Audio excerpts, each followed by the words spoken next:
On February 28, 2026, the global order shifted.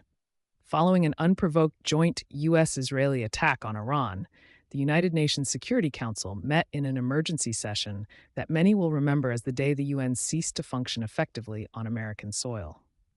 The assault, described by President Trump as a response to Iran's nuclear ambitions, is a flagrant violation of the UN Charter.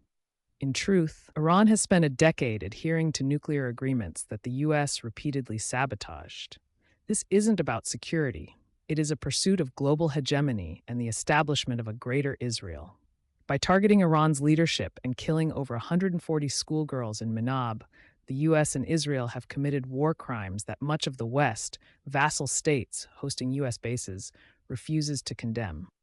At the Security Council, the divide was stark. Occupied nations like Denmark and the UK engaged in victim blaming, while sovereign voices like Russia, China, and the Arab League spoke the truth.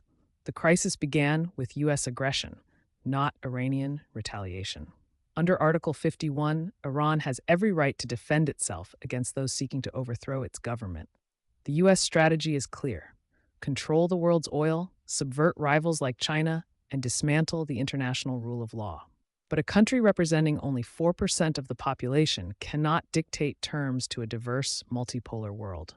For the UN to survive, it must move its headquarters to neutral ground in Brazil, India, or South Africa. We are witnessing a bitter irony. The nation that helped build the UN is now its primary executioner. If the US and Israel continue this path of permanent war and denial of Palestinian rights, they will find that the world is no longer willing to be governed by force, but by the law and respect they have so violently discarded.